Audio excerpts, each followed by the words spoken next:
Hello friends, मेरा नाम है नमन और आप ये देखना शुरू कर चुके हैं हमारा एजुकेशन चैनल टॉक विद नमन। देखिए, इस चैनल में हम जो भी करंट की न्यूज़ चल रही होती हैं, करंट के टॉपिक्स चल रहे होते हैं जो आपके वेरियस एग्जाम से रिलेटेड होते हैं, चाहे वो आप यूपीएससी का दे रहे हो, चाहे रेलवे का, चाहे बैंकिंग का, चाहे डिफेंस का, या ऑल स्टेट लेवल के जितने भी एग्जाम्स होते हैं उसमें ये करंट अफेयर्स जो है वो आपका बेनिफिशियल होता है और आपके एग्जाम्स में हेल्प करता है। तो उसकी एक वीकली करंट अफेयर्स की वीडियो लाते हैं, जैसे कि आज लाए हैं, और एक स्पेशल टॉपिक की वीडियो आती है जो कि थर्सडे वेडनेसडे को आती है। ठीक है, चलिए तो आज की वीडियो बिना देर करते हुए शुरू करते हैं। आज के कुछ इंपॉर्टेंट टॉपिक्स जो हैं वो उनके बारे में देख लेते हैं। भारत बना यूएनएससी यानी यूनाइटेड नेशन सिक्योरिटी काउंसिल का अस्थायी सदस्य। अस्थायी सदस्य क्या होता है, स्थायी सदस्य क्या होता है, इनके बारे में हम डीप में चर्चा करेंगे। ठीक है, वर्ल्ड कॉम्पिटिटिव इंडेक्स 2020, इसके बारे में हम बात करेंगे। क्या है ये? विश्व निवेश 2020 में भारत की रैंक, यानी जो विदेशी निवेश होता है उसमें भारत की रैंक क्या है, या भारत जो विदेश में निवेश करता है उसमें भारत की रैंक क्या है, या अन्य देशों की रैंक क्या है जो फर्स्ट सेकंड थर्ड है, उनके बारे में बात करेंगे। बाल श्रमिक विद्या योजना, ये किस स्टेट ने शुरू की और इसके क्या क्या बेनिफिट्स हैं, इसके बारे में बात करेंगे। प्रधानमंत्री गरीब कल्याण योजना कि क्या है ये और कब शुरू हो रही है, क्या क्या इनके फायदे हैं, इनके बारे में बात करेंगे। और भी बहुत सारी न्यूज़ हैं, लेकिन ये कुछ की पॉइंट्स जो की अच्छी, मतलब जो बहुत ज़्यादा इंपॉर्टेंट न्यूज़ थी, इनके बारे में हम बताएंगे। चलिए शुरू करते हैं। भारत 501.7 बिलियन डॉलर के साथ दुनिया का पांचवा बड़ा विदेशी मुद्रा भंडार वाला देश बना। देखिए, विदेशी मुद्रा भंडार क्या होता है? जब भी हम किसी दूसरे देश से कोई व्यापार करते हैं, ठीक है, तो अधिकतर 5 मुद्राओं में उसको हम पैसे देते हैं। कौन कौन सी ये मुद्राएं हैं, इसके बारे में हम बताते हैं आपको। डॉलर, युआन, रेनमिनबी, पाउंड, येन। ये 5 मुद्राएं जो होती हैं, इन्हीं में हम जो है वो ट्रांजैक्शन एक तरह से बोल सकते हैं आप करते हैं, और इन्हीं में जो है वो हमारी खरीदारी और बिक्री होती है। ठीक है, चलिए तो ये क्यों इंपॉर्टेंट है, क्यों हम भारतीय रुपयों में नहीं करते खरीदारी? क्योंकि ये आईएमएफ की स्पेशल जो है वो मुद्राओं में रखा गया है, इनको 5 मुद्राओं में। आईएमएफ क्या है? International monetary fund. इसके बारे में आपको प्रीवियस वीडियोस में बता चुका हूँ। ठीक है ना, अगर आप में जानना चाहते हैं तो आप वीडियो जो है वो लिंक डिस्क्रिप्शन में है, वीडियो की लिंक आप वहाँ से जाके देख सकते हैं कि आईएमएफ क्या है। ठीक है, चलिए तो आईएमएफ की एक तरह से एक छोटी सी जानकारी जान लीजिए कि 1945 में आईएमएफ की शुरुआत हुई थी। ठीक है ना, इंटरनेशनल मॉनेटरी फंड। तो ये 5 मुद्राओं में हम अपना जो है वो लेन देन या दूसरे देशों से खरीद फरोख्त करते हैं, एक तरह से खरीदारी करते हैं। ठीक है ना, चलिए तो हमारी जीडीपी में कितना बढ़ा है? हमारी जीडीपी का ये 15% जो है वो इंक्रीज़ हुआ है। क्या? 501.7 बिलियन। ठीक है, चलिए अच्छा, ये क्या है? फॉरेक्स हम क्यों रखते हैं? फॉरेक्स जैसे कि मैंने बताया आपको, दूसरे देशों से खरीद फरोख्त करने के लिए हमें फॉरेक्स रिजर्व में अपना पैसा जो है वो रखना पड़ता है। किस किस तरह से हम रख सकते हैं? गोल्ड के रूप में रख सकते हैं, special drawing rights, special drawing rights इनके थ्रू रख सकते हैं, फॉरेन करेंसी में रख सकते हैं, कैपिटल मार्केट में रख सकते हैं, and FDI, capital market and FDI इसके रूप में रख सकते हैं, और एक्सटर्नल बोरोइंग ये क्या होती है ये मैं बताऊंगा आपको। इनके रूप में हम पैसा वहाँ पे रखते हैं। ठीक है ना, इनके रूप में हमारे फॉरेक्स रिजर्व होते हैं। चलिए ये बात जान लेंगे आप। चलिए अब गोल्ड के बारे में आपको बताते हैं। गोल्ड हमारे पास कितना, गोल्ड का रिजर्व कितना है हमारे पास? 653.01 टन। इतना जो है वो हमारे पास टोटल रिजर्व है गोल्ड का। ये कैसे पता चला? आरबीआई ने एक रिपोर्ट लॉन्च की थी, कब? मार्च 2020 में। इसमें लिखा था कि हमारे पास इतना गोल्ड का रिजर्व है। ये कहाँ रखा है?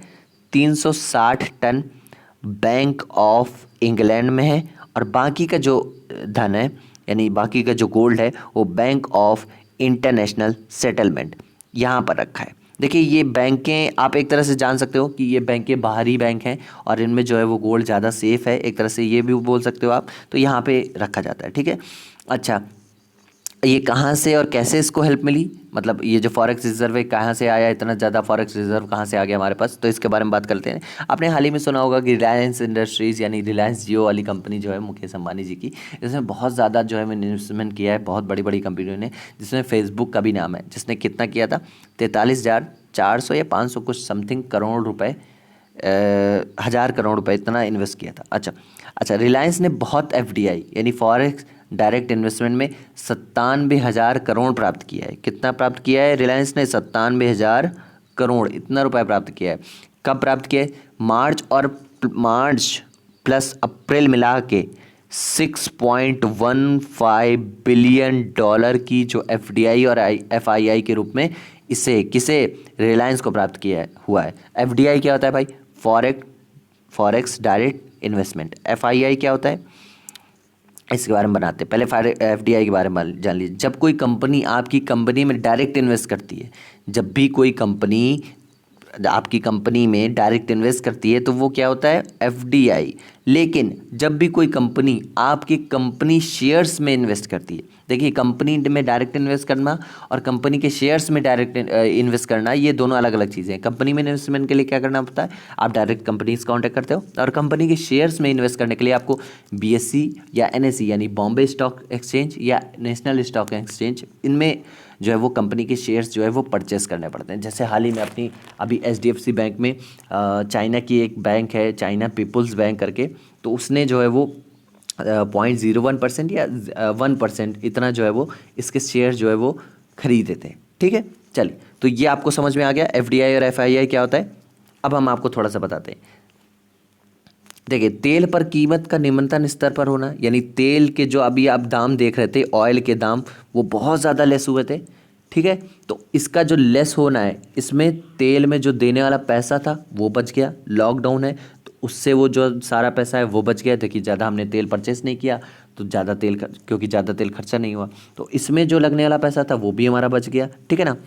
तो इन सारी चीज़ों से और भी कई चीज़ें हैं जिनसे जो ये है फॉरेक्स रिजर्व, हमारा विदेशी मुद्रा भंडार जो है वो बड़ा हो गया, यानी ज़्यादा जो है पैसा वो इसमें बचा है। चलिए, ये कुछ है, ये आप पढ़ लीजिएगा। और मैं ये जो है पीडीएफ हर बार मैं हर वीक में आपको टेलीग्राम में प्रोवाइड करवा देता हूँ, आप वहाँ से जाके पीडीएफ भी डाउनलोड कर सकते हैं। चलिए, दूसरी न्यूज़ के बारे में बता दें। अंतर्राष्ट्रीय श्रम संगठन ने यूनिसेफ के साथ कोविड-19 और बाल श्रम रिपोर्ट जारी की है। अच्छा, international labour organisation has released कोविड-19 एंड चाइल्ड लेबर रिपोर्ट, किसके साथ मिलकर? यूनिसेफ के साथ मिलकर। अच्छा, जो हम अभी थर्सडे या वेडनेसडे को वीडियो लाने वाले हैं उसमें यूनिसेफ के बारे में बताएंगे। जैसे हमने आपको बताया कि इंटरनेशनल ऑर्गेनाइजेशन जितनी भी हैं उनके बारे में हम एक दो वीडियो में चर्चा करेंगे। अच्छा, टाइटल क्या रखा गया इसका? टाइटल इसका रखा गया कोविड। ये आपसे पूछ सकता है, ठीक है ना, जैसे थीम होती है उसी तरह टाइटल भी होता है, कोविड-19 एंड चाइल्ड लेबर। फिर उसके बाद a time of crisis, a time to act, ये इसकी टाइटल थी। एक तरह से आप थीम समझ सकते हो। क्या था भाई? एक बार फिर से रिपीट कर देते हैं। अ time of crisis, a time of act, ये थी इसकी टाइटल। ठीक है। अच्छा, इंटरनेशनल लेबर ऑर्गेनाइजेशन, इसका गठन कब हुआ था, यानी बना कब था ये? तो 29 अक्टूबर। ये आपसे एग्जाम्स में पूछा जा रहा है, ठीक है ना, पूछा जा सकता है। जो इंपॉर्टेंट है मैं आपको बता देता हूँ, ठीक है ना। तो चलिए, 29 अक्टूबर 1919 को ये जो है इंटरनेशनल लेबर ऑर्गेनाइजेशन का गठन हुआ था। इसके अभी चेयरमैन कौन है? तो गे राइडर इसके अभी जो है वो चेयरमैन है। किसके? इंटरनेशनल लेबर ऑर्गेनाइजेशन के। चलिए, और कुछ जान लेते हैं इसके बारे में। क्या जानना है? अंतर्राष्ट्रीय श्रम संगठन और यूनिसेफ ने बाल श्रम पर एक रिपोर्ट जारी की है।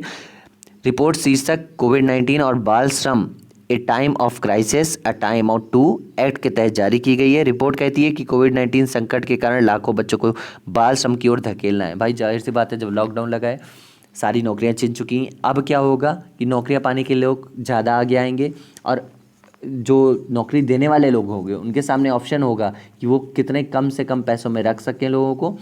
और इसमें जो चाइल्ड लेबर जो है वो बहुत ज़्यादा इन्वॉल्व होने वाला है, क्योंकि भाई किसी के पास काम नहीं होगा तो जाहिर सी बात है चाइल्ड लेबर बहुत ज़्यादा इन्वॉल्व होगा। रिपोर्ट में यह भी कहा गया है कि पहले से ही श्रम साध्य गतिविधियों में शामिल करना बच्चों को लंबे समय तक काम करना समाप्त हो सकता है।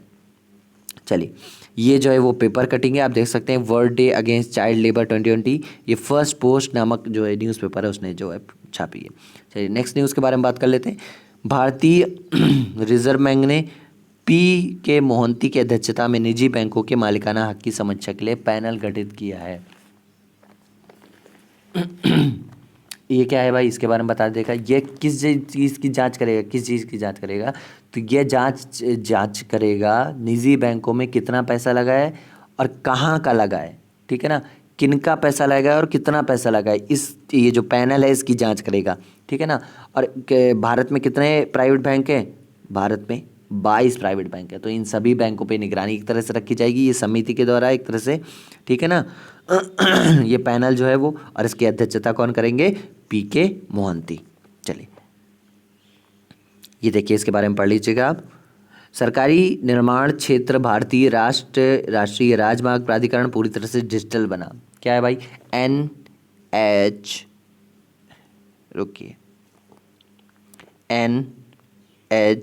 NHAI यानी national highway authority of India. क्या है भाई? पूरी तरह से डिजिटल बन रहा है। जाहिर सी बात है, आप सब जानते होंगे हर चीज़ में डिजिटलाइजेशन आ रही है अब, ठीक है ना। अच्छा, एक चीज़ और जान लीजिए, NHAI का इस्टेब्लिशमेंट कब हुई थी? तो 1998 में हुई थी, ठीक है ना। ये 50,000 किलोमीटर का रोड नेटवर्क जो है वो मेंटेन करता है। कौन? NHAI, ठीक है। तो अब इसमें ऑनलाइन टेंडरिंग होगी, इसकी ऑनलाइन निगरानी होगी, जो भी चीज़ें होंगी सारी चीज़ ऑनलाइन होगी। एक चीज़ और इम्पॉर्टेंट है वो जान लीजिए, सुखबीर सिंह संधू कौन है इसके चेयरमैन? कौन? सुखबीर सिंह संधू, SSS। ये आप SSS याद रखोगे, एक तरह से आप ट्रिक के रूप में जान सकते हो कि NHAI की चेयरमैन कौन है? SSS मीन्स सुखबीर सिंह संधू, ठीक है। चलिए जान लेते हैं। NHAI पूरी तरह से डिजिटल हो गया है। भारतीय राष्ट्रीय राजमार्ग प्राधिकरण पूरी तरह से डिजिटल बनने वाला पहला निर्माण क्षेत्र बन गया है। NHAI के प्रोजेक्ट मैनेजमेंट वर्क फ्लो को मैनुअल से ऑनलाइन पोर्टल पर बदल दिया गया है। प्लेटफॉर्म आर्टिफिशियल इंटेलिजेंस और क्लाउड आधारित बड़े डेटा एनालिटिक्स का उपयोग परिवर्तन लाने के लिए किया गया है। चलिए नेक्स्ट देख लेते हैं क्या है। DRDO ने सुरक्षा बलों की वर्दी साफ करने के लिए जर्मिक्लेन विकसित किया। क्या है भाई? जर्मिक्लेन। यह जर्मिक्लेन एक टाइप का चेम्बर बनाया गया है, ठीक है ना। किसने बनाया है? DRDO ने। और एक बार में इस चैम्बर में 25 पेयर, यानी 25 पेयर, एक पेयर में क्या होता है? एक शर्ट एक पैंट, इस तरह से आप जान सकते हो। 25 पेयर कपड़ों को 15 मिनट में सैनिटाइज कर देगा। मतलब इस एक तरह की मशीन, एक तरह से बॉक्स, आप ऐसे समझो बॉक्स है, उसके अंदर 25 पेयर हमने कपड़े रख दिए, वहाँ पे स्प्रे डाला गया या कुछ भी किया गया, सैनिटाइज किया गया, और वो 15 मिनट के अंदर हमको वो सारे कपड़े मिल गए। तो इससे जो इन्फेक्शन लेवल है वो कम होने की कोशिश होगी, और भी बहुत सारी चीज़ें जो है वो होंगी, ठीक है ना। तो ये अब पूछ सकता है आपसे कि जर्मिक्लेन वायरस जर्मिक्लेन किसने विकसित किया चेम्बर जो है वो? तो वो DRDO ने विकसित किया, ठीक है। Defence research and development organisation, DRDO का फुल फॉर्म है। भारतीय अमेरिकी डॉक्टर रतन लाल को विश्व खाद्य पुरस्कार 2020 से सम्मानित किया गया। ये भारतीय अमेरिकी डॉक्टर रतन लाल जी हैं। अच्छा, क्या है भाई? तो इन्हें फूड एंड एग्रीकल्चर ऑफ का नोबेल प्राइज़ एक तरह से आप बोल सकते हैं। ये जो विश्व खाद्य पुरस्कार 2020 है, इसे फूड एंड एग्रीकल्चर का नोबेल प्राइज़ कहते हैं। अच्छा, और क्या इसमें क्या मिलता है? तो इसमें $2.5 लाख और एक फेमस पेंटिंग दी जाती है, एक फेमस आर्टिस्ट की पेंटिंग दी जाती है। ये दो चीज़ें जो है इसमें प्रोवाइड करवाई जाती हैं। अच्छा, एक चीज़ और आपसे पूछी जा सकती है कि पहला ये जो है वो अवार्ड किसको मिला था? कौन सा अवार्ड? विश्व खाद्य पुरस्कार खाद्य पुरस्कार का जो पहला अवार्ड था वो किसको मिला था? किस भारतीय को? तो MS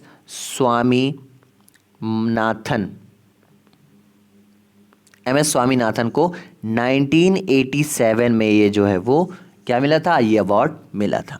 चलिए नेक्स्ट देख लेते हैं। पंजाब सरकार ने कोविड-19 महामारी को ख़त्म करने के लिए घर घर निगरानी क्या रखा है? मोबाइल एप्लीकेशन जारी की है। कौन सी एप्लीकेशन?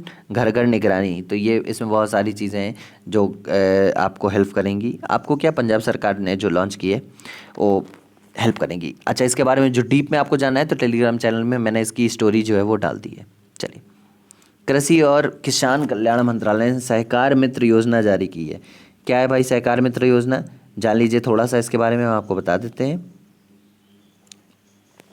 देखिए, ministry of agriculture and farmers welfare किसने लॉन्च की है? Ministry of agriculture and farmer welfare, इसने जो है वो ये सहकार मित्र योजना जारी की है।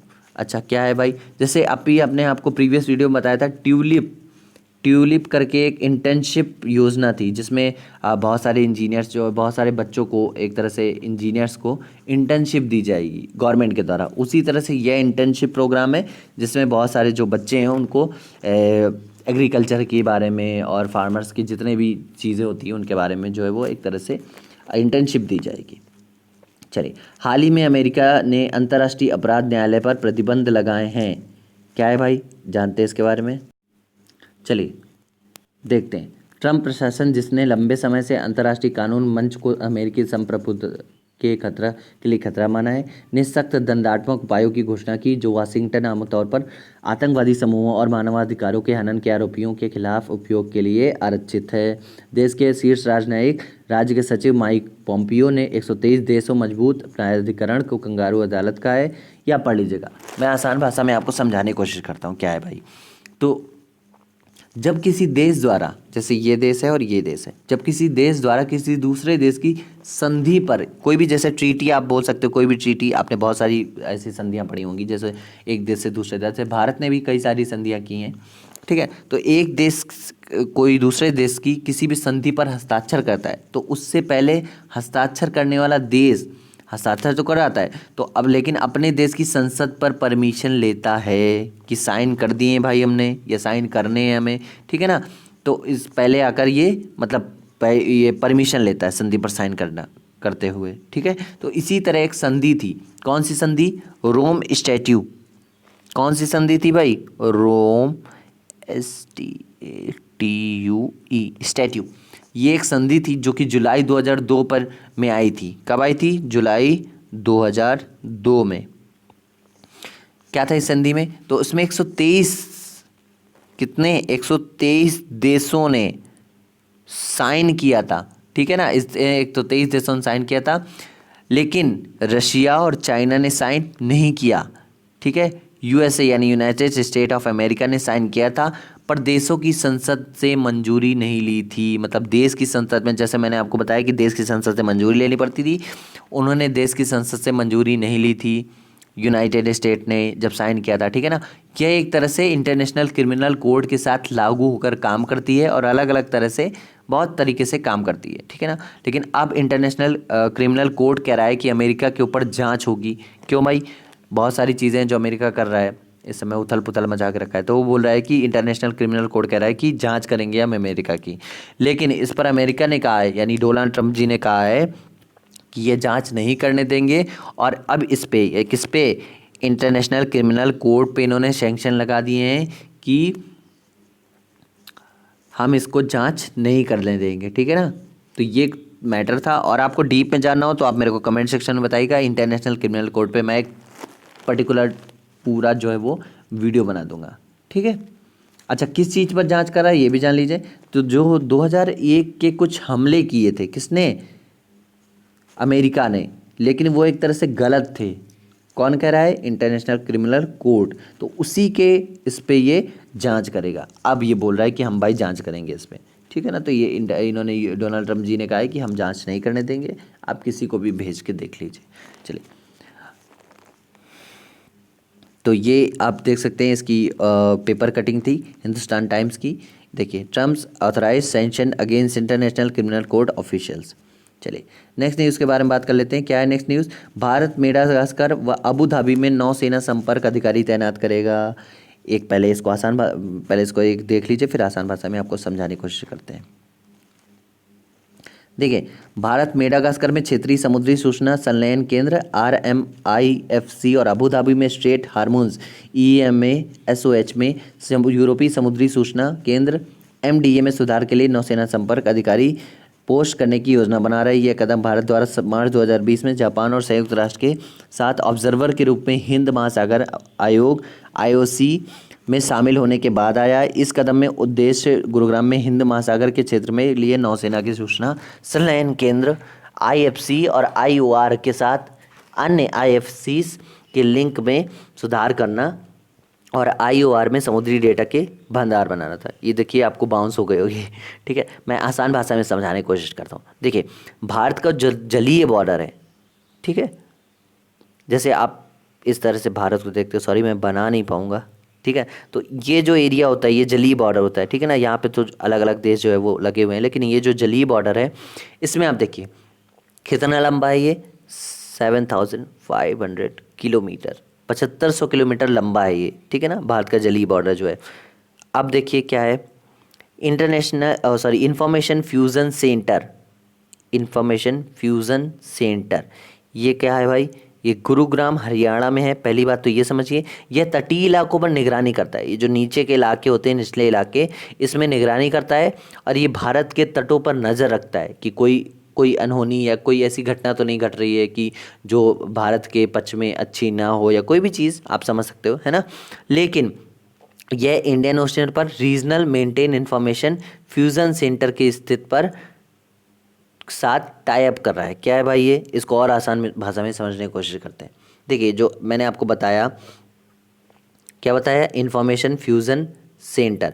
देखिए यहाँ पे तो इसने भारत की निगरानी कर ली, लेकिन जो अलग अलग देश हैं उसमें कहाँ कैसे निगरानी करेगा, तो भारत इसी के लिए एक कदम उठाने जा रहा है। ये किससे, regional maritime information fusion centre, इसके साथ टाई अप कर रहा है। कौन, इंफॉर्मेशन फ्यूजन सेंटर। क्या टाइप कर रहा है भाई, कि यहाँ पर भी सेना जो ट्रेड के लिए काम करेगा, ट्रेड के लिए या अन्य चीज़ों के लिए जो नौसेना हमारी काम करेगी, जो भाई नौसेना जली सेना ही तो जाएगी इन देशों में, तो कौन कौन से चीज़ें जो है वो बनाई मतलब करी गई हैं, एक मेडागास्कर और एक अबू धाबी, इन दो जगह पे ये एक तरह से अपने नौसैनिक को भेजेगा, ठीक है ना। और अबू धाबी में एक सेंटर बनाया जाएगा जहाँ पे कुछ सैनिक जाए, मतलब हमारे कुछ सेलर जाएंगे, जो ऑफिसर्स हैं वो जाएंगे इंडियन नेवी के, और जो मेडागास्कर है वहाँ पे जाएंगे। तो दो जगह ये सेंटर्स जो है वो टाइप कर रहा है, और यहाँ से भी भारत के रूप में, भारत के पक्ष में एक तरह से निगरानी की जाएगी। आपको उम्मीद है समझ में आया होगा। अगर नहीं समझ में आया तो कमेंट सेक्शन में बताइए, मैं आपको और नॉर्मल तरीके से समझाने के लिए इस पर एक पर्टिकुलर वीडियो बना दूंगा। चलिए, वायु प्रदूषण को कम करने के लिए ब्रिटेन ने जेट जीरो प्लान जारी किया। क्या है भाई जेट जीरो प्लान, देखिए दुनिया में जितने भी विमान जो है वो उड़ रहे हैं, उनमें भरा जाने वाला फ्यूल वातावरण को प्रदूषित करता है, वो जाहिर सी बात है, सबको पता है, ठीक है ना। तो इसे दूर करने के लिए अच्छे फ्यूल या और भी जो इलेक्ट्रिक व्हीकल्स हैं उनका यूज़ किया जाए। किसने कहा है, यूके ने कहा है। इन सब चीज़ों के ऊपर जीरो जेट प्लान काम करेगा। और थोड़ा समझिए हाल ही में यूनाइटेड किंगडम यानी यूके ने अपने विमानन उत्सर्जन को कम करने के लिए जेड जीरो प्लान योजना जो है जारी की है। उद्देश्य क्या है, जीरो जेट का उद्देश्य कार्बन मुक्त पारगमन उड़ानों को एक पीढ़ी के भीतर संभव बनाने के लिए विमानन ने ग्रीन हाउस गैस उत्सर्जन को कम करना है, इसका उद्देश्य। यूरोप, अफ्रीका या मध्य पूर्व से उत्तरी अमेरिका, मध्य अमेरिका या दक्षिण अमेरिका या इसके विपरीत अटलांटिक महासागर के पार एक विमान की उड़ान है, ठीक है। तो ये चीज़ें जाहिर की गई हैं। जैसे कोई भी फ्यूल वाला चीज़ें हैं उसमें अच्छे फ्यूल को कोशिश की जाएगी भरने की, या उसकी जगह इलेक्ट्रिकल व्हीकल को चलाने की कोशिश की जाएगी। ये इसकी पेपर कटिंग है। You can announce jet zero plan to drive down aviation emissions. Next news के बारे में बात कर लेते हैं। बिजली से डबल डेकर कंटेनर चलाने वाला भारत पहला देश बना। क्या है भाई डबल डेकर, देखिए आपने ये देखिए, अब देख रहे हो ये मालगाड़ी ये कंटेनर ले जाती है, ठीक है ना। तो क्या होता है, ये जो तार होते हैं आप इस तरह से देखते हो कि रेलवे के ऊपर लगा होता है, और सॉरी रेल के ऊपर लगा होता है, डब्बों के ऊपर, और इन तारों से ये टच करता हुआ चलता है। तो ये जितनी भी होती है इलेक्ट्रिकल रेल होती हैं। तो इसमें ऊपर का डब्बा बनाना संभव है ही नहीं भाई, जब ये टच करता हुआ चलेगा तो डिस्टर्बेंस होगी ना। लेकिन अब क्या हुआ, ये डबल डेकर आप देख रहे हो, ये डबल डेकर बन गया, और इसमें ऊपर में लगाया जाएगा और ये टच करता हुआ निकलेगा, यहाँ पे लगा दिया जाएगा जैसे आप देख रहे हो। ये तो एंड है इंजन का, आगे का मैं पोर्शन लाना भूल गया आपके लिए, मैं दिखाता, ठीक है। तो ये बिजली का जो डबल डेकर ट्रेन है, बिजली से चलने वाली, ये भारत में पहला बिजली से चलने वाला डबल डेकर कंटेनर ट्रेन बना है, ठीक है। भारत पहला देश बना है। अच्छा, कहाँ से शुरू हुई भाई, तो ये पालनपुर गुजरात से बोटट स्टेशन तक ये चला है। इसका टेस्टिंग हुई है, कितना है, 7.75 की जो हाइट है इसकी, ये आप देख सकते हो, इस हाइट को क्रॉस किया है इसने, ठीक है। चलिए नेक्स्ट न्यूज़ के बारे में बात कर लेते हैं, ये पढ़ लीजिएगा आप, ठीक है। बाढ़ प्रबंधन के लिए मुंबई में आई फ्लो सिस्टम स्थापित किया गया। क्या है भाई आई फ्लो सिस्टम? देखिए ये एप्लीकेशन है, किसने लॉन्च किया है? महाराष्ट्र ने। ये कौन है? उद्धव ठाकरे। कौन है? महाराष्ट्र के सीएम। 2017 में 2005 में बाढ़ आई थी कहाँ? महाराष्ट्र में। तो अब लेकिन एक सिस्टम बनाया गया जिसमें 7 अलग अलग एरिया बनाए जाएंगे, 7 पर्टिकुलर पूरे राज्य में, महाराष्ट्र में अलग अलग एरिया बनाए जाएंगे, जहां ज़्यादा से ज़्यादा पानी या बाढ़ के आसार पर ये जो आई फ्लो ऐप है ये इंडिकेट कर देगा कि ज़्यादा पानी जो या ज़्यादा बाढ़ है वो बड़ा रूप ले रही है और ये ओवरफ्लो हो रहा है। ठीक है, तो इससे आसानी होगी उन इलाकों को खाली करवाने में या उन इलाकों में और अच्छी से अच्छी बेहतर सुविधाएं उपलब्ध कराने में, ये पहले ही बता देगा। ठीक है, चलिए नेक्स्ट न्यूज़ के बारे में बात कर लेते हैं। रेलवे सुरक्षा बल ने निगरानी के लिए कप्तान अर्जुन नामक जो रोबोट जो है वो जारी किया है। क्या करेगा भाई कप्तान अर्जुन?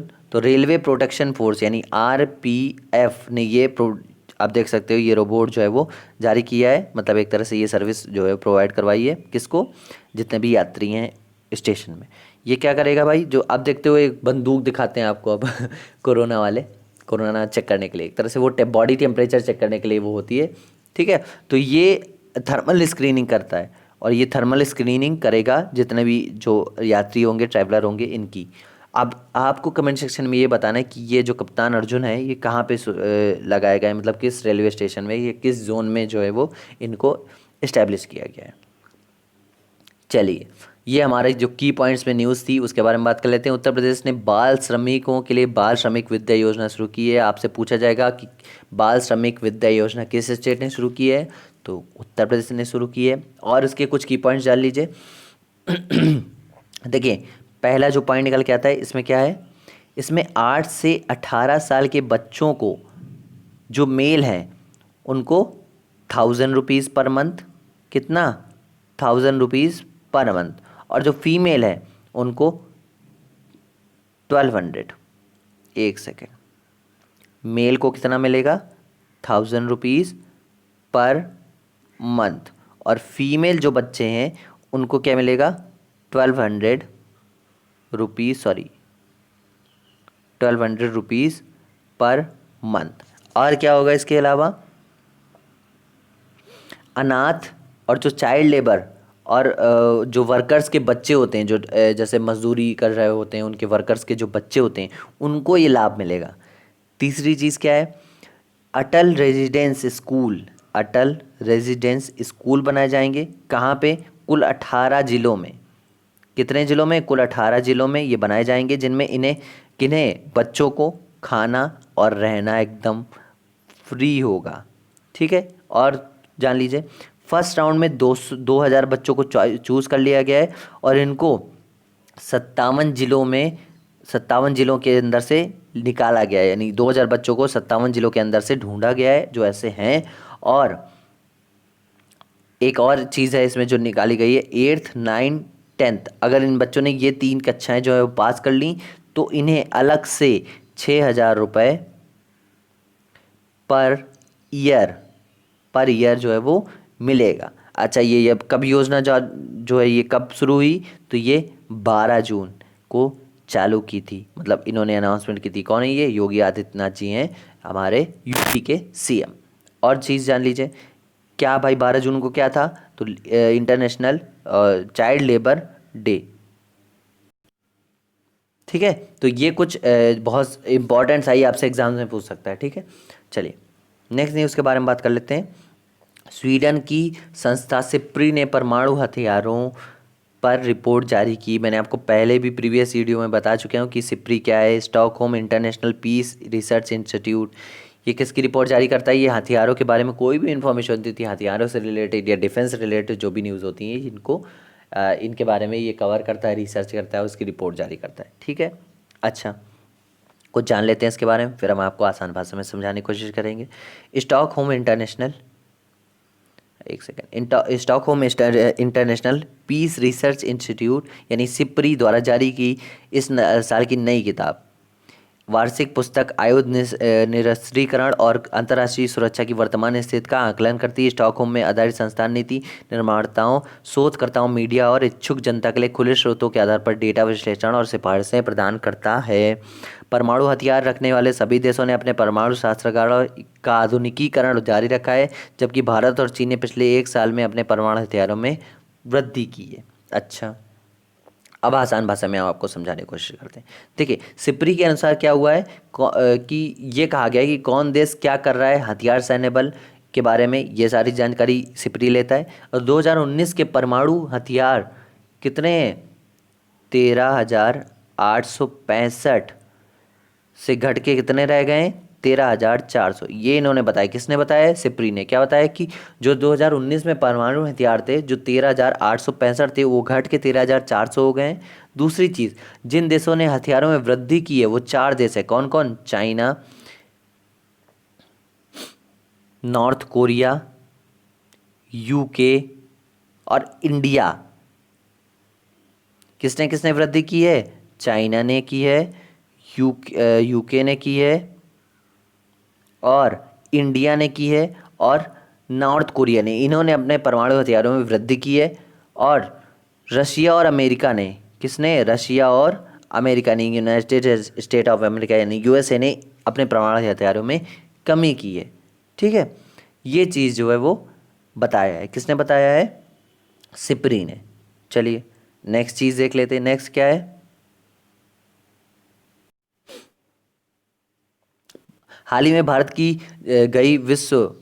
में जारी की गई हाल ही में जारी की गई विश्व निवेश रिपोर्ट में भारत का 9वां स्थान रहा। ये हमारा की पॉइंट, जो की न्यूज़ थी, एक तरह से आप मोस्ट इंपॉर्टेंट न्यूज़ आपको बोल सकते हैं आप इसको। ये पूछा जाएगा आपसे, वर्ल्ड इन्वेस्टमेंट रिपोर्ट 2020 में भारत का कौन सा स्थान रहा? तो 9वां स्थान रहा। अच्छा, और कुछ जान लीजिए इसके बारे में। एफडीआई प्राप्त करने वाला ये 9वां देश बना है, सबसे ज़्यादा एफडीआई प्राप्त करने वाला, यानी फॉरेन डायरेक्ट इन्वेस्टमेंट प्राप्त करने वाला भारत 9वां देश बना है। अच्छा, ये रिपोर्ट कौन जारी करता है? ये भी जान लीजिए।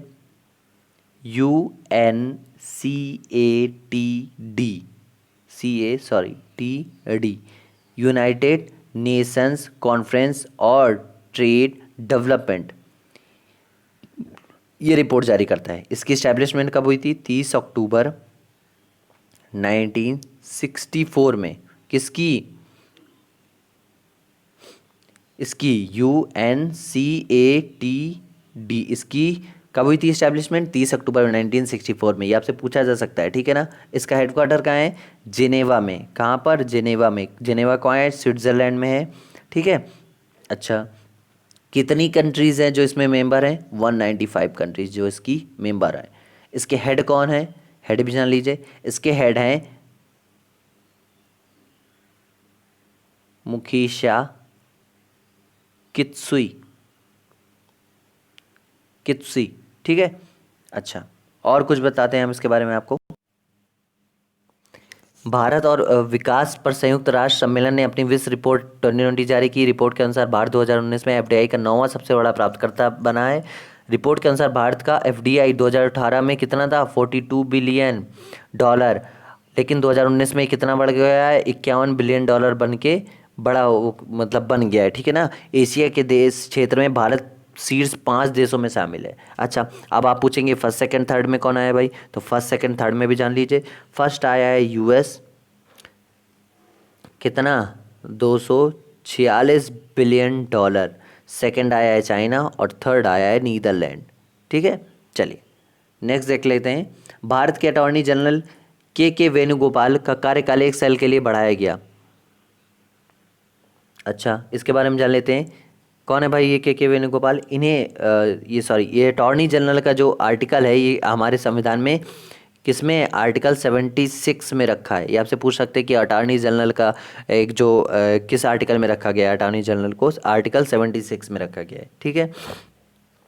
अच्छा, अटॉर्नी जनरल कौन होता है? ये एक तरह से सरकार के वकील होते हैं, जो सुप्रीम कोर्ट के अंदर, कहाँ पे? सुप्रीम कोर्ट के अंदर सरकार की पैरवी करते हैं। पूरे देश में ये कहीं भी जा सकते हैं और इनका कार्यकाल जो है वो फिक्स नहीं होता। क्यों फिक्स नहीं होता भाई? ये राष्ट्रपति के आदेश में काम करते हैं, ठीक है। चलिए और बताते हैं आपको, पूरे देश में ये कहीं भी जा सकते हैं, जैसा कि मैंने आपको बताया कि, और इनकी एलिजिबिलिटी क्या होती है, मतलब कैसे आप अटॉर्नी जनरल बन सकते हो। तो 5 साल, कितना, 5 साल या तो इन्होंने हाई कोर्ट के अंदर जज रहे हो या 10 साल के लिए हाई कोर्ट के एडवोकेट हों। ठीक है, दो एलिजिबिलिटी होती है इसकी, 5 साल के लिए या तो 5 साल तक हाई कोर्ट के अंदर जज हों, या तो 10 साल तक हाई कोर्ट के अंदर एडवोकेट रहे हों। ठीक है। अच्छा, आपसे अगर पूछा गया कि फर्स्ट अटॉर्नी जनरल कौन थे, तो फर्स्ट अटॉर्नी जनरल थे शीतल वौर। ये कौन थे? फर्स्ट अटॉर्नी जनरल थे। ठीक है। चलिए, अभी कौन है इनका? वेणुगोपाल, के वेणुगोपाल का 1 साल के लिए कार्यकाल बढ़ाया गया है। मैंने जैसे आपको बताया था कि ये कार्यकाल इनका फिक्स नहीं होता, राष्ट्रपति जी इनका कार्यकाल बढ़ाते और घटाते हैं। चलिए नेक्स्ट न्यूज़ के बारे में बात कर लेते हैं। पशुपतिनाथ मंदिर के विकास के लिए भारत ने नेपाल के साथ समझौता ज्ञापन पर हस्ताक्षर किया। ये न्यूज़ जो है वो निकल के आई है। किसने साइन किया था? भारत और नेपाल ने। अच्छा, इसके बारे में देख लेते हैं। पशुपतिनाथ टेम्पल विकास समझौता नेपाल के साथ सैनिटाइजन और स्वच्छता और भी अन्य कई चीज़ें हैं जिनके लिए ये ज्ञापन जो है वो हस्ताक्षर किया गया है। कितने का है? 2.33 करोड़ का। ठीक है, इस मंदिर को सैनिटाइज किया जाएगा और भी कई चीज़ें जो है वो की जाएंगी। ये देखिए, आपको मंदिर दिख रहा होगा, ये कुछ मंदिर इस तरह का है। इसके बारे में थोड़ा जान लेते हैं। पशुपतिनाथ मंदिर के परिसर के बुनियादी ढांचे में सुधार के लिए भारत और नेपाल के ने एक समझौता ज्ञापन पर हस्ताक्षर किए हैं। नेपाल ने के संघीय मामलों के मंत्रालय और भारतीय दूतावास के बीच समझौता ज्ञापन हस्ताक्षर हुआ है। समझौते के तहत भारत ने 2.33 करोड़ रुपए वित्तीय सहायता देने का वादा किया है। परियोजना काठमांडू महानगर द्वारा कार्यान्वित की जानी है। ठीक है। चलिए, नेक्स्ट जो न्यूज़ निकाले गया, ये भारत बैंक एक्सिम ने अफ्रीकी देश मलावी को 215.68 मिलियन डॉलर देने की सहायता की घोषणा की है। एक्सिम बैंक ये भारत निर्यात बैंक, एक तरह से आप बोल सकते हैं इम्पोर्ट एक्सपोर्ट बैंक। ठीक है, इसका फुल फॉर्म एक तरह से आप समझ सकते हैं।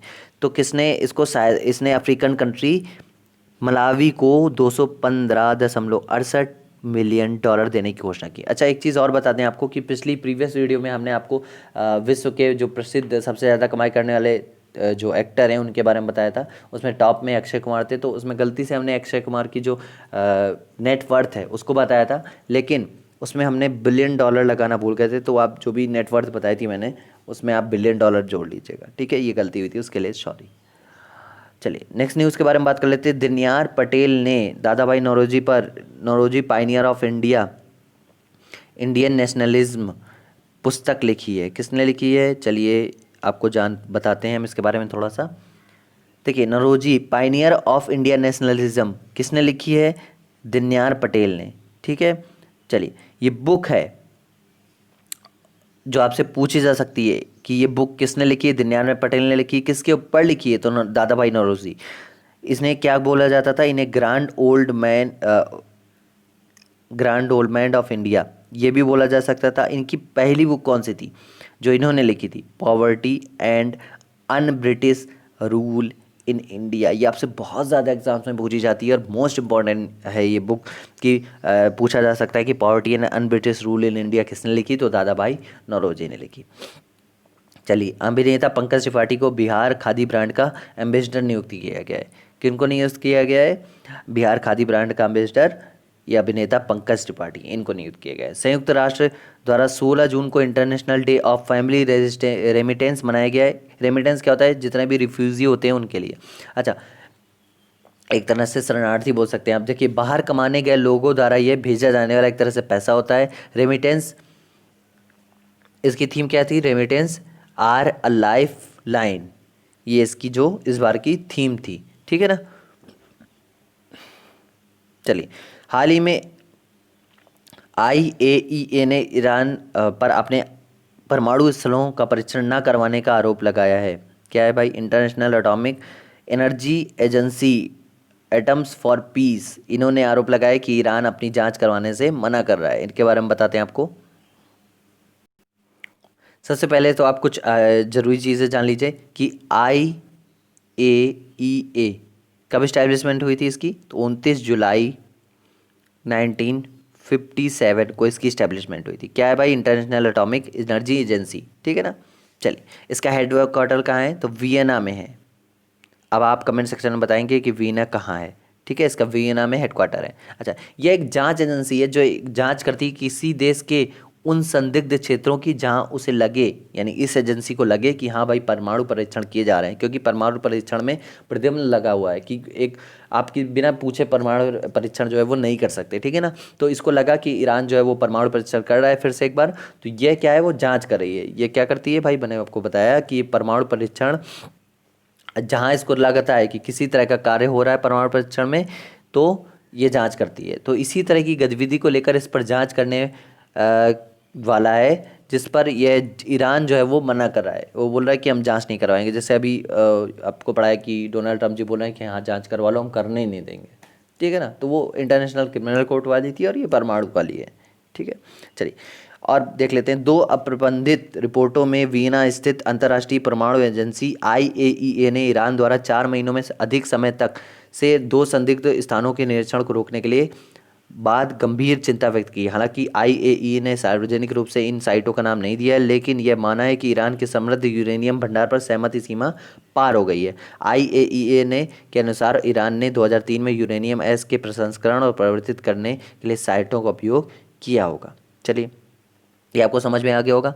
बात करते हैं नेक्स्ट न्यूज़ के बारे में। हाल ही में डेक्सामेथासोन दवाइयों को वैज्ञानिकों ने कोरोना के खिलाफ कारगर बताया। अब आप ये मत सोचने लगिएगा कि ये डेक्सामेथासोन जो है वो दवाई तो बहुत ज़्यादा बिक्री होती है भारत में, भाई हर मेडिकल स्टोर में मिल जाएगी तो खा लो और कोरोना फ्री हो जाओ, ऐसा नहीं है। मैं आपको बताता हूँ थोड़ा सा, चलिए समझाते हैं आपको थोड़ा सा। डेक्सा एक सेकेंड डेक्सामेथासोन ये एक तरह की दवा है। क्या है भाई, सबसे गंभीर रूप से बीमार कोविड-19 में मृत्यु दर में 1/3 की कमी देखी गई ब्रिटेन में इस दवाई को लेकर, ठीक है ना। तो डेक्सामेथासोन जो है वो आसानी से उपलब्ध दवा है। पहली चीज़ तो ये शरीर में पदार्थों की रिहाई को रोकता है जो सूजन का कारण बनते हैं। प्रभाव अक्सर 1 दिन के भीतर देखा जाता है और लगभग 3 दिनों तक रहता है, ठीक है ना। तो खिलाड़ियों द्वारा चोटों से उनके पुनर्वास में तेजी लाने में संक्रमण से उबरने के लिए सालों से इसका इस्तेमाल किया जा रहा है। एक चीज़ नोट करिएगा कि किस में यूज़ आ रही है, खिलाड़ियों की यूज़ में आ रही है, ठीक है ना। कि ये विश्व डोपिंग रोधी एजेंसी के प्रतिबंधित पदार्थों की सूची में भी है। क्यों भाई, आपको पता होगा कि बहुत सारे जो बैन जो है वो एथलीट जो है वो अलग अलग तरह की ड्रग्स का यूज़ करते हैं अपने खेलों में आगे बढ़ने के लिए। तो ये उनमें से एक ड्रग माना जाता है जिसको विश्व डोपिंग एजेंसी यानी वर्ल्ड एंटी डोपिंग एजेंसी ने प्रतिबंधित कर रखा है, अपनी लिस्ट में जारी करें, ठीक है। हालांकि एथलीटों को केवल प्रतियोगिता के दौरान डेक्सामेथासोन का उपयोग करने से रोक दिया जाता है। अगर इसे किसी प्रतियोगिता से पहले चलाया जाए तो ये डोपिंग के अपराध नहीं माना जाएगा। और बताते हैं कुछ आपको। हाल ही में विश्व स्वास्थ्य संगठन यानी WHO ने रिकवरी ट्रायल का संचालन करने वाले वैज्ञानिकों ने बताया कि डेक्सामेथासोन ने गंभीर रोगियों में कोविड-19 की मौत को कम कर दिया है। जैसे कोई बहुत क्रिटिकल कंडीशन है उसकी, तो उसको बस क्रिटिकल कंडीशन से एक लेवल निकालने वाला है ये। मतलब ये नहीं कि कोरोना की दवा मिल गई है, ऐसा कुछ नहीं है, बस उसको थोड़ा सा बचा रहे हैं। जैसे बाकी दवाइयाँ जो मैंने आपको पिछले वीडियो में इसमें बताई कि ये दवाई लॉन्च हुई है, ये ड्रग लॉन्च हुआ है, ये वैक्सीन का नाम दिया गया है, तो इस तरह की बस ये दवा है, ठीक है ना। डेक्सामेथासोन एक सस्ती और व्यापक रूप से उपलब्ध स्टेरॉयड दवा है। दवा मौखिक रूप से एक से के माध्यम से अंतःशिरा में दी जाती है। तो 28 दिनों के बाद ये उन रोगियों में 35% की मृत्यु को कम कर दिया था जिन्हें श्वास मशीनों के साथ यानी वेंटिलेशन के साथ इलाज की आवश्यकता थी। यह केवल पूरक ऑक्सीजन की आवश्यकता वाले रोगियों में 20% तक है, ये जान लीजिए, ठीक है ना। ये ऐसा नहीं है कि कोरोना की मेडिसिन है, ये ऐसा कुछ नहीं है, ठीक है ना। चलिए नेक्स्ट न्यूज़ के बारे में बात कर लें। नेक्स्ट न्यूज़ क्या है भाई हमारी, गेटवे ल्यूनर ऑर्बिटिंग आउटपोस्ट किसने लॉन्च किया है, नासा ने।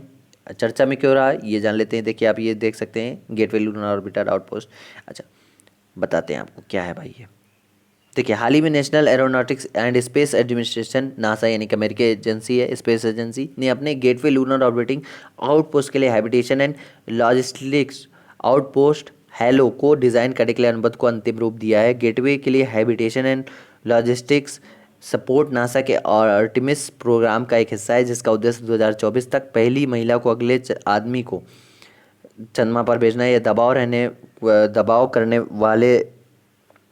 दबाव वाले रहने वाले क्वार्टरों को संदर्भित करता है जहां अंतरिक्ष यात्री का गेटवे करते समय अपना टाइम व्यतीत करेंगे। अब आसान भाषा में समझते हैं क्या है भाई, पृथ्वी के ऊपर चक्कर लगाने वाले सैटेलाइट तो आपने देखे होंगे बहुत सारे सैटेलाइट होते हैं जो पृथ्वी के ऊपर चक्कर लगाते हैं, ठीक है ना।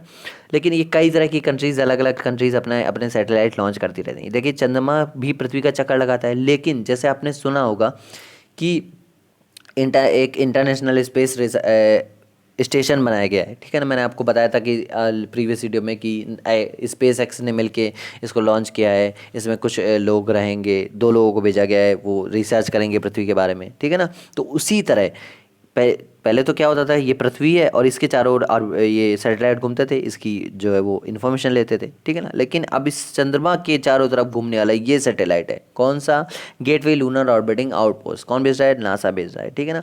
अंतरिक्ष यात्री रुक सकते हैं किसमें, इंटरनेशनल स्पेस स्टेशन में, रिसर्च के लिए, ठीक है ना।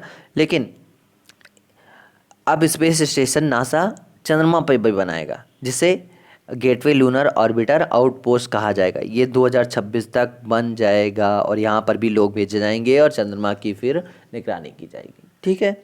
चलिए, भारतीय क्षेत्र पर जलवायु अर्थ साइंस मंत्रालय ने भारतीय क्षेत्र पर जलवायु परिवर्तन का पहला आकलन प्रकाशित किया। Ministry of earth science and government of India, क्या है भाई ये, हाल ही में भारतीय क्षेत्र पर जलवायु परिवर्तन का पहला आकलन पृथ्वी विज्ञान मंत्रालय MOES द्वारा प्रकाशित किया गया। यह आने वाली शताब्दी में उपमहाद्वीप पर ग्लोबल वार्मिंग के प्रभाव पर भारत का पहला राष्ट्रीय पुनर्भाग है। Indian institute of tropical meteorology IITM Pune में विकसित एक जलवायु पूर्वानुमान मॉडल के आधार पर ये अनुमान 2020 में तैयार होने की उम्मीद है। जलवायु परिवर्तन पर अंतर सरकारी पैनल IPCC की अगली रिपोर्ट का हिस्सा लेंगे। अब आसान भाषा में आपको समझाते हैं। देखिए, मिनिस्ट्री ऑफ अर्थ साइंस, ये आपसे पूछा जा सकता है, मिनिस्ट्री ऑफ अर्थ साइंस के चेयरमैन कौन है, तो डॉक्टर हर्षवर्धन। ये कौन है भाई, हेल्थ मिनिस्टर है, सेंट्रल हेल्थ मिनिस्टर। और ये कौन है, ये अभी WHO में मेंबर भी बने हैं, ठीक है ना। तो ये डॉक्टर हर्षवर्धन इनके चेयरमैन है, ठीक है। हेडक्वार्टर कहाँ है, दिल्ली में, मिनिस्ट्री ऑफ अर्थ साइंस। देखिए, भारत में ग्रीन हाउस गैस के प्रभाव से जो ग्लोबल वार्मिंग होगी, ग्रीन हाउस गैस है कौन कौन सी भाई, पानी की बूंदें यानी वाटर वेपर, मीथेन, ओजोन, ये सब ग्रीन हाउस गैसों के अंदर आती हैं। तो ये क्या करती हैं, पृथ्वी को गर्म करती हैं, ठीक है ना। तो Indian institute of tropical metrology यानी जो पुणे में है हमारा, कई रिसर्चर्स के बाद ये उन्होंने पता लगाया है कि वर्ष 2100 यानी अभी क्या चल रहा है 2020, लेकिन वर्ष 2100 में वर्षा जलवायु कैसा होगा, ये सब बताया है उन्होंने अपनी रिपोर्ट में। किसने, Indian institute of tropical metrology ने, ठीक है ना। अच्छा, कुछ की पॉइंट्स उन्होंने बताए, वो आप जान लीजिए। क्या बताया, पहला क्या है कि 1976 से 2005 तक ये जो तापमान बढ़ रहा है, ये 2100 तक कैसा रहेगा, ये 2100 तक 4.4 डिग्री सेल्सियस तक होगा। रात और दिन के गर्म होने की फ्रिक्वेंसी 75% बढ़ जाएगी, कब, 2100 में। लेकिन और तीसरा पॉइंट क्या है, मानसून के अंदर 14 से 22.5% तक का चेंजमेंट होगा। ये पॉजिटिव होगा, ये नेगेटिव होगा, ये नहीं बताया गया। मतलब मौसम में जिस तरह से ग्लोबल वार्मिंग हो रही है, उसमें मौसम में बहुत ज़्यादा परिवर्तन होगा, जलवायु बहुत ज़्यादा प्रॉब्लम क्रिएट करेगी, इस तरह से ये बताया गया है, ठीक है। चलिए, उम्मीद है आपको समझ में आया होगा। और बात कर लेते हैं आगे। हाल ही में जारी विश्व प्रतिस्पर्धा सूचकांक 2020 में भारत का 43वां स्थान रहा, ग्लोबल टैलेंट कॉम्पिटिटिव इंडेक्स। इसके बारे में बताते हैं आपको। Indian institute of management development ने हाल ही में वर्ल्ड कॉम्पिटिटिव इंडेक्स जारी किया है। रैंकिंग भारत में 43वें स्थान पर है। भारत की रैंकिंग क्या है, 43वीं। रैंकिंग प्रणाली में सिंगापुर ने शीर्ष स्थान हासिल किया है, डेनमार्क दूसरे स्थान पर था और उसके बाद स्विट्जरलैंड, नीदरलैंड और हांगकांग था। हिना 14वें स्थान से फिसलकर 20वें स्थान और अमेरिका 10वें स्थान पर आ गया है, ठीक है। तो इसमें चेंजमेंट हुआ है, ठीक है। अच्छा, बताते हैं आपको, ये आपको चीज़ें मैंने जो है वो बता दी। दुनिया में आए हुए लोगों, कंपनीज या कई तरह की जो रीजन्स होते हैं, उनके बारे में ये रिपोर्ट जारी होती है। ये आपसे पूछ सकते हैं कि रिपोर्ट इंडियन रैंक जो है वर्ल्ड कॉम्पिटिटिव इंडेक्स 2020 में इंडिया की रैंक क्या आ रही है, फर्स्ट सेकंड थर्ड कौन रहा, ये सारी चीज़ें आपसे पूछ सकते हैं। चलिए, नेक्स्ट न्यूज़ के बारे में देख लेते हैं। भारत ने अपना पहला गैस एक्सचेंज IGX जो है वो लॉन्च किया है। क्या है भाई IGX?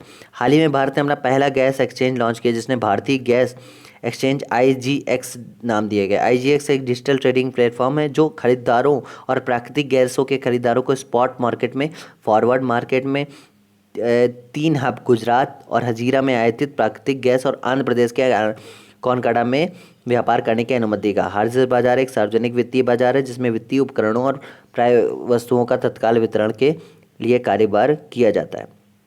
अच्छा, अब इसको आसान भाषा में आपको समझाते हैं। देखिए, आप जैसे बहुत से लोग शेयर ट्रेडिंग करते होंगे, तो शेयर ट्रेडिंग के लिए शेयर को खरीदने बेचने के लिए कहाँ जाना उनको पड़ता है? या देखिए, उनको दो जगह जाना पड़ता है, या तो एनएसए चले जाइए या तो बीएसए यानी नेशनल स्टॉक एक्सचेंज या बॉम्बे स्टॉक एक्सचेंज। यहीं से कंपनी के शेयर्स जो है वो खरीदे पर बेचे जाते हैं। लेकिन अगर गैस की खरीद फरोख्त करनी हो तो इंडिया ने इसके लिए एक एक्सचेंज लॉन्च किया है, आईजीएक्स, जैसा कि मैंने आपको बताया। लेकिन इसमें क्या होगा, देखिए, इसमें इंडिया में जो बनी है गैस वो नहीं बेची जाएगी, लेकिन जो बाहर से मंगाई जा रही गैस उसको बेचा जाएगा, और दो जगह पर बेचा जाएगा। कौन सा? दहेज एंड हजीरा। दहेज एंड हजीरा, जैसे मैंने आपको यहाँ बताया, दहेज एंड हजीरा, और ये गुजरात में, और कंकोडा, ठीक है, ये आंध्र प्रदेश में। यही दो जगह हैं जहाँ पर ये गैस का जो है वो खरीद फरोख्त की जाएगी। क्यों? क्योंकि यहाँ से भारी गैस आ रही है। ठीक है, चलिए, देखिए, आपको कोई भी चीज़ अगर नहीं समझ में आती है तो आप कमेंट सेक्शन में बता सकते हो, हम आपको पूरी तरह से समझाने की कोशिश करेंगे। ठीक है, चलिए, केरल सरकार ने विद्यार्थियों के लिए फर्स्ट बेल नामक ऑनलाइन शिक्षा शुरू की। देखिए, अब सब कोई ऑनलाइन में उतर रहा है, तो इसलिए ये केरल सरकार ने भी बताया। अब इसके बारे में थोड़ा सा और बता देते हैं। ये ऑनलाइन पढ़ाएंगे, टीवी के माध्यम से पढ़ाएंगे। कैसे बताएंगे? यानी जितने भी लोकल केबल नेटवर्क ऑपरेटर होंगे उनको ये इंडिकेट करेंगे, कौन? केरल गवर्नमेंट। और ये बच्चों को ये मतलब जैसे सीरियल्स आते हैं, न्यूज़ चैनल्स आते हैं, इस तरह के चैनल में पढ़ाया जाएगा। अच्छा, इसे किस डिपार्टमेंट ने किया है? तो काइट यानी Kerala infrastructure technology for education, इस नाम से डिपार्टमेंट जो है वो लॉन्च किया गया था, और इसी के अंदर ये सारी चीज़ें होंगी। चलिए,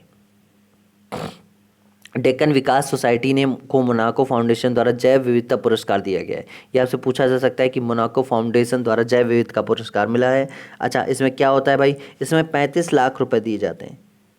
ठीक है, एक जो जैव विविधता पुरस्कार है, इसमें किसी भी सोसाइटी जिसको चूज़ किया जाता है उसको 35 लाख रुपए का पुरस्कार मिलता है।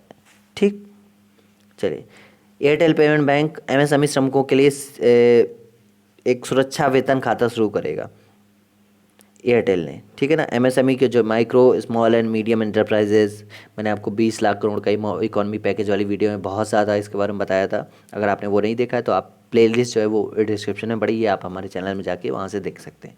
ठीक है, चलिए, तो अच्छा, एक चीज़ और पूछ सकते हैं आपसे, सीईओ कौन है इसकी? तो अनु बत्रा विश्वास। अनु बत्रा विश्वास एयरटेल पेमेंट बैंक के सीईओ हैं। चलिए, आर्कटिक सागर में बर्फ़ पिघलने की दर 41 सालों में उच्चतम स्तर पर पहुंची। ये बहुत ज़्यादा जो है वो एक तरह से आप बोल सकते हैं भयानक खबर है, या बहुत डरा देने वाली खबर है, इस तरह से आप समझ सकते हैं। देखिए, जो आर्कटिक सागर है हमारा, वहाँ पे बर्फ़ साल दर साल पिघल रही है। क्यों पिघल रही है? क्योंकि ग्लोबल वार्मिंग ज़्यादा बढ़ रही है। मैंने आपको ऊपर बताया था ग्लोबल वार्मिंग बढ़ रही है, और इससे बहुत ज़्यादा जो है वो नुकसान होने वाला है प्रकृति को। जब ये ग्लेशियर पिघल जाएंगे तो बहुत ज़्यादा जो है वो अलग अलग जो सागर से, यानी जो नीचे का एरिया है भारत का, वो अधिकतर समुद्र से घिरा हुआ है, और यहाँ पे जब ये ग्लेशियर पिघल जाएंगे तो पानी का दबाव जो है वो ज़्यादा बढ़ जाएगा, और सुनामी, बाढ़, ऐसी बहुत ज़्यादा जो न्यूज़ है वो निकल के आएंगी। ठीक है, ये आप पढ़ लीजिएगा। भारत रूस में होने वाले विजय परेड में भाग लेने के लिए सशस्त्र बलों की 75 कर्मियों की टुकड़ी भेजेगा। 75 जो इनके कर्मी होंगे, यानी एसएसबी के जो भी कैंडिडेट होंगे उनको भेजा जाएगा, कैडेट होंगे उनको भेजा जाएगा। भारत ने 24 जून 2020 को रूस के 75वें विश्व युद्ध द्वितीय विजय परेड में भाग लेने के लिए अपने 3 सशस्त्र बलों के लिए 75 कर्मियों को भेजने का फैसला किया। इसको आप पढ़ लीजिएगा, मैं आसान भाषा में समझा देता हूँ क्या है भाई ये। देखिए, इंडिया क्या करेगा? कितने? 75 लोगों को भेजेगा। अच्छा, किस लिए भेजेगा रसिया? देखिए, 24 जून 2020 को विक्ट्री डे के दिन, विक्ट्री डे के नाम से ये मनाता है कौन? रसिया। तो इसीलिए इसको भेजेगा, अपनी परेड, अपने जो रिश्ते हैं उनको मजबूत करने के लिए भी आप बोल सकते हैं, और एक तरह से अच्छे रिश्तों को निभाने के लिए भी। अच्छा, क्यों ये मनाता है भाई विक्ट्री डे? देखिए, 9 मई 1945 9 मई 1945 को रसिया ने जर्मनी को हटाया था। अब रसिया उस टाइम पे नहीं था, ये मत बोलिए कि रसिया उस टाइम नहीं था, रसिया नहीं था उस टाइम पे, सोवियत रूस करके था। ठीक है, जो आज का रसिया है। तो इन्होंने 9 मई 1945 को जर्मनी जो हिटलर चलाता था उस टाइम उसको हराया था। तो उसी के विजय दिवस के एक रूप में मनाता है, विक्ट्री डे के रूप में। हर साल ये कब होता है? तो ये 9 मई को होता है, लेकिन ये कोरोना के चलते इस कार्यक्रम में इस बार डिले हो गया और ये 24 जुलाई को मनाया जा रहा है। तो इसी में कौन जाएगा? भारत जाएगा, ठीक है, अपने लोगों को भेजेगा श्रद्धांजलि के रूप में एक तरह से। ये देखिए पेपर न्यूज़ है, आप इसको देख लीजिएगा। भारत कम आय वाले देशों को न्यूमोनिया वैक्सीन प्रदान करेगा, इसके बारे में देख लीजिए। पुणे स्थित सीरम इंस्टीट्यूट ऑफ इंडिया कम आय वाले देशों को न्यूमोनिया वैक्सीन की आपूर्ति करेगा। देखिए अलग अलग जो भी रोग होते हैं उनकी न्यूमोनिया वैक्सीन बनती रहती है, इसी के चलते न्यूमोनिया की जो वैक्सीन बनी है, देखिए इसकी जो टोटल कॉस्ट है वो 3 दशमलव कुछ डॉलर ऐसे करके है, लेकिन भारत उसे $2.49 ऐसे करके कुछ अमाउंट है उसमें बेचने की कोशिश करेगा। बेचने की कोशिश क्या करेगा? प्रोवाइड करवाएगा। किन लोगों को प्रोवाइड करवाएगा भाई? जो पिछड़े देश हैं या जो गरीब देश हैं उनको भारत ये चीज़ें प्रोवाइड करवाएगा। संस्थान टीकों और ये इम्यूनो बायोलॉजिकल दवाओं की अग्रणी निर्माताओं में से एक है। Serum institute of India UNICEF ने मिलकर निम्न आय वाले देशों को न्यूमोनिया के टीके की आपूर्ति के लिए एक समझौते पर हस्ताक्षर किए। समझौते के तहत संस्थान 10 मिलियन न्यूमोकोकल कंजुगेट वैक्सीन प्रदान करने में मदद करेंगे जो निम्न आय वाले देश हैं, ठीक है ना। अच्छा, और कुछ जान लीजिए इसमें। देखिए सीरम इंस्टीट्यूट कहाँ पे है? सीरम इंस्टीट्यूट ऑफ इंडिया ये एक प्राइवेट ऑर्गेनाइजेशन है और कहाँ पे? पुणे में है, ठीक है ना। किसके साथ मिलकर ये बांट रहे हैं? यूनिसेफ के साथ मिलकर ये जो है वैक्सीन जो है वो आपूर्ति करेगा। अच्छा, और कितनी यूनिट भेजेगा? 10 मिलियन। अच्छा, और कुछ जान लीजिए कि इसके सीईओ कौन है? किसके? सीरम इंस्टीट्यूट ऑफ इंडिया के। तो ये आधार पूना वाला इसके जो है वो सीईओ हैं, ठीक है। ये एक प्राइवेट इंस्टीट्यूट है, ये चीज़ ध्यान रखिएगा। चलिए नेक्स्ट देखते हैं, ये इसकी पेपर कटिंग है। मध्य एशिया देश किर्गिस्तान के प्रधानमंत्री भ्रष्टाचार के आरोपों के बाद इस्तीफा दिया। किसने? किर्गिस्तान के राष्ट्रपति ने, ठीक है, सॉरी किर्गिस्तान के प्रधानमंत्री ने। क्या नाम था अभी इनका? नाम बड़ा डिफरेंट है, देख लीजिएगा। एबी लगजाई इनका नाम है, ये आप देख रहे हैं। क्या नाम है? एक बार फिर से मैं लिख देता हूँ, एबी लगजाई, ये इनका नाम है। इन्होंने इस्तीफा दे दिया है भ्रष्टाचार के चलते हुए, भ्रष्टाचार के जो इन पे आरोप लगे थे। चलिए, उच्चतम न्यायालय ने ओडिशा के पुरी आयोजित होने वाली जगन्नाथ रथ यात्रा पर रोक लगा दी। देखिए हर साल ये यात्रा होती थी 23 जून में, ठीक है ना, लेकिन सर्वोच्च न्यायालय ने अभी जगन्नाथ यात्रा पर रोक लगा दी है और उड़ीसा में होती थी ये, ठीक है। मैंने अभी आपको कुछ दिन पहले बताया था कि सुप्रीम कोर्ट ने इसको बोल दिया है कि आप रथ बनाइए और आगे जैसा भी होगा वो देखा जाएगा, लेकिन अभी इसको मना कर दिया गया है, ठीक है ना। चलिए, केंद्र सरकार ने ग्रामीण भारत में आजीविका के अवसरों को बढ़ावा देने के लिए गरीब कल्याण योजना अभियान चलाएगी। पीएम गरीब कल्याण रोजगार अभियान क्या है भाई ये? देखिए ये योजना जो है वो बिहार से, कहाँ से? बिहार से 20 जून से शुरू हो चुकी है, ठीक है, यानी कल से शुरू हो चुकी है। और क्या क्या किया जाएगा भाई? इसमें 116 डिस्ट्रिक्ट, बिहार के 116 डिस्ट्रिक्ट यानी 116 जो है वो ज़िले हैं उसमें चलाई जाएगी और हर मजदूर को 125 दिन, कितने? 125 डेज का रोजगार दिया जाएगा, 125 दिन का ये रोजगार दिया जाएगा। इसमें किसको बेनिफिट पहुंचाने की कोशिश की जा रही है? जो दूसरे राज्यों से आए हैं, अलग अलग राज्यों से अपने अपने राज्य में आए हैं अभी कोरोना के चलते, और जितने भी ग्रामीण लोग हैं उनको अलग अलग तरह का रोजगार जो है प्रदान किया जाएगा, मिनिमम 125 दिन का, ठीक है ना। और अगर ये अच्छी हुई तो इसको 5 अन्य राज्यों में भी चलाने की कोशिश जो है वो आगे बढ़ाया जाएगा। किन किन राज्यों में? झारखंड, यूपी, एमपी, उड़ीसा और राजस्थान, ये अन्य राज्य हैं जो 5 जिनमें ये चलाई जाएगी। चलिए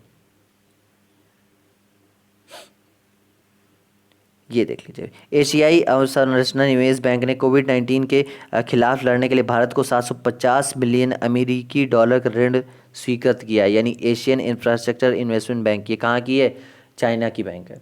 मतलब इसमें जैसे आप WHO हो गया, IMF हो गया, उसमें कई देश होते हैं अपना इन्वेस्टमेंट करते हैं, उसी तरह ये AII भी है, चाइनीज़ बैंक है, इसमें बहुत सारे लोग जो है वो इन्वेस्ट करते हैं, बहुत सारी कंट्रीज़, अमेरिका भी इन्वेस्ट करता है, और अलग अलग चीज़ें प्रीवियस वीडियो में मैंने आपको बताया है, ठीक है ना। तो ये कोरोना के लड़ने के लिए इसने भारत को 750 मिलियन अमेरिकी डॉलर का जो है वो ऋण प्रदान किया है, मतलब स्वीकृत कर दी। हाँ, ये ऋण है, एक तरह से लोन आप देख लीजिएगा, लोन है। ये हेडक्वार्टर कहाँ है इस बैंक का, तो बीजिंग में है। इस्टेब्लिशमेंट कब हुई थी इसकी, मतलब शुरुआत कब हुई थी, 2015 में हुई थी, Asian infrastructure investment bank. Next देख लीजिए, भारत सबसे बड़ा कोविड-19 केंद्र दिल्ली में स्थापित करेगा, यानी सबसे ज़्यादा बेडों का जो हॉस्पिटल है, एक तरह से इंफ्रास्ट्रक्चर है, वो बिल्ड किया गया है कहाँ पे, दिल्ली में। कब शुरू किया जाएगा, 30 जून से शुरू कर दिया जाएगा। सबसे ज़्यादा बेड यहाँ पे रखे जाएंगे, कितने रखे जाएंगे, 10,000 बेड। ये देखिए, आप देख सकते हैं, ये फ़ोटो मैंने लगाई हुई है यहाँ पे, और आप देख सकते हैं पीछे का नज़ारा।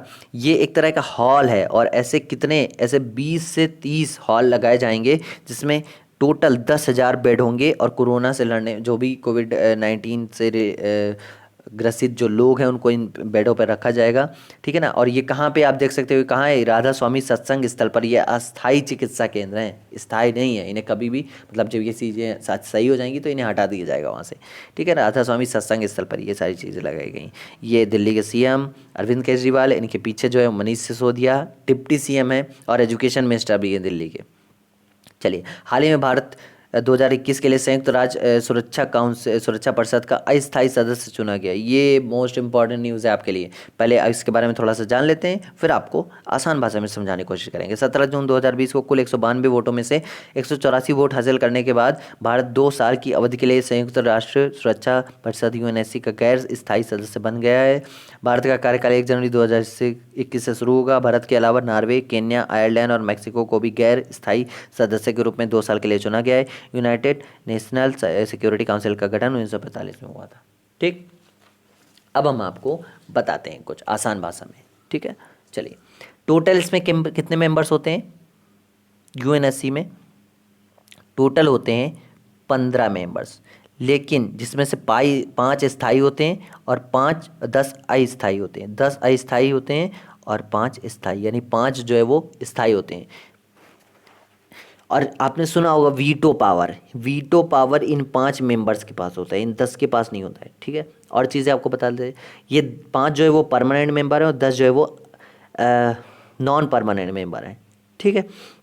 और जैसे आपसे क्वेश्चन पूछा जा सकता है, भारत कौन सी भी बार सदस्य बन रहा है, भारत 8वीं बार इसका सदस्य बन रहा है, ठीक है। अगस्त 2021 से इसका कार्यकाल शुरू हो जाएगा। 192 सीटों में से 192 वोट, एक तरह से बोल सकते हो 184 वोट इसको मिले, किसको, भारत को, ठीक है। अब किसके परमानेंट मेंबर कौन कौन सी कंट्री है ये आप जान लीजिए, USA, UK, चाइना, रशिया और फ्रांस, ये इसके परमानेंट मेंबर हैं, ठीक है। अच्छा,